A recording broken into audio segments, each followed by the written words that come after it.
Marilah kita bersatu di dalam doa. Allah Bapa kasih yang penuh pengasih, terima kasih untuk setiap anugerah dan berkat-Mu yang melimpah dalam hidup kami pada hari ini Tuhan. Kami boleh bangun dari tidur kami dalam keadaan sukacita, sehat, dan tidak kekurangan sesuatu apapun. Terima kasih atas penyertaan-Mu sepanjang malam, sehingga kami boleh melanjutkan kehidupan kami di pagi hari ini. Tuhan Allah, sebelum kami beraktivitas, kami ingin berserah diri ke dalam tangan-Mu yang kudus, melalui persekutuan kami lewat renungan ini. Karena Tuhanlah yang memberkati dan menyertai kami, terlebih melindungi kami dalam melakukan segala aktivitas kami. Berkati juga setiap jemaat Tuhan, bila ada dalam keadaan sakit, kiranya Tuhanlah yang menyembuhkan mereka.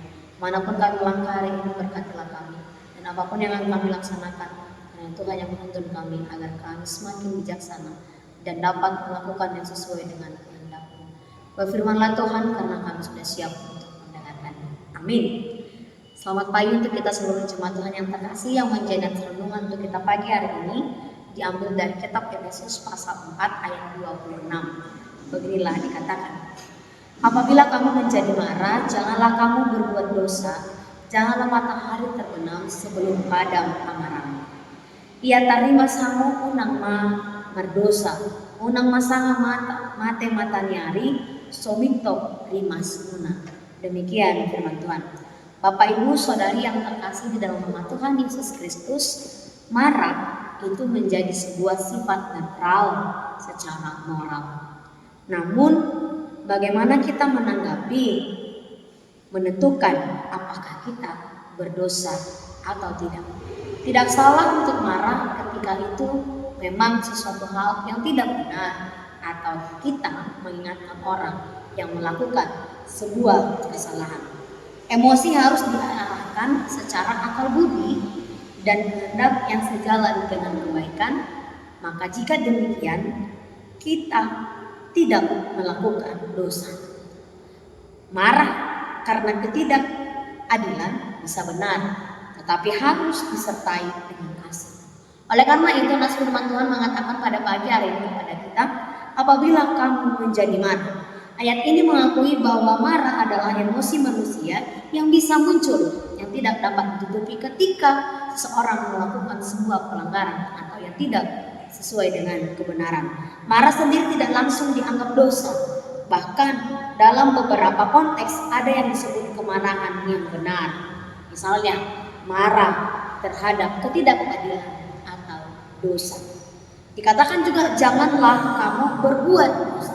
Ialah yang menjadi peringatan ketika kita marah, hendaknya kita marah secara akal budi dan juga kasih, agar peringatan ini menunjukkan marah itu bisa jadi wajar, bisa saja wajar, tetapi kita harus berhati-hati agar kemarahan itu tidak menjerumuskan kita ke dalam dosa, tidak membawa kita ke dalam dosa. Misalnya saja ketika kita marah, kita menjadi pembenci, tentu itu berdosa. Ketika kita marah, kita menjadi pendendam, tentu itu menjatuh ke dalam dosa. Ketika kita marah, kita memaki atau menyakiti orang lain, tentu itu sudah melakukan dosa. Oleh karena itu, Paulus dengan tegas mengatakan, jangan sampai berbuat dosa. Selanjutnya Paulus juga mengingatkan agar janganlah kita masih marah sebelum matahari terbenam. Janganlah matahari terbenam sebelum padam amarahmu. Bapak Ibu Saudari yang terkasih dalam nama Tuhan Yesus Kristus, ini adalah ajakan kepada kita semua agar kita memelihara kemarahan kita tidak terlalu lama. Jangan sampai berganti hari atau bertemu di hari esok kita masih tetap marah. Menyimpan amarah dalam hati bisa mengarah kepada kepahitan, bisa mengarah kepada dendam dan juga perpecahan. Dan ketika kita menyimpan marah di dalam hati kita, tentu kita hanya merugikan diri kita sendiri, memenjarakan diri kita sendiri dalam kebencian, sehingga kita menghambat sukacita di dalam kehidupan kita. Karena itulah Paulus mendorong agar setiap konflik diselesaikan secepat-cepatnya sebelum matahari terbenam. Bapak Ibu, saudari yang terkasih dalam Tuhan Yesus Kristus, nas ini mengajak kita, kendalikanlah emosi, kendalikanlah amarah, dan janganlah bertindak dalam kemarahan, terlebih dalam mengambil sebuah keputusan. Segala konflik dapat diselesaikan dan mencari rekonsiliasi. Itulah yang harus kita upayakan. Agar mengapa? Agar kita tidak jatuh ke dalam dosa. Belajar memaafkan dan mencari rekonsiliasi. Bapak Ibu, kemarahan bukan dosa, tetapi bisa membawa kita kepada dosa. Paulus menyadarkan kita agar manusia yang marah, tetapi menekankan agar kemarahan tidak menguasai hati, hidup kita, pikiran kita, sehingga kita berbuat dosa seperti yang saya jelaskan tadi.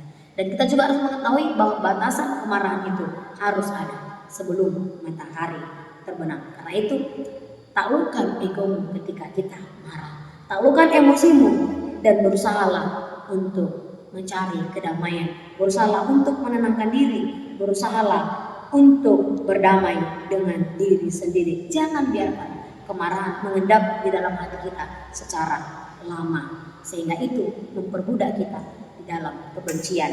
Dan juga kita diajak untuk mengendalikan diri sebagai bagian dari kehidupan baru di dalam Kristus. Efesus 4 ini secara keseluruhan membawa kita hidup sebagai manusia baru di dalam Kristus, hidup dalam kasih, pengampunan, dan kesatuan. Marah boleh, tetapi tidak berbuat dosa.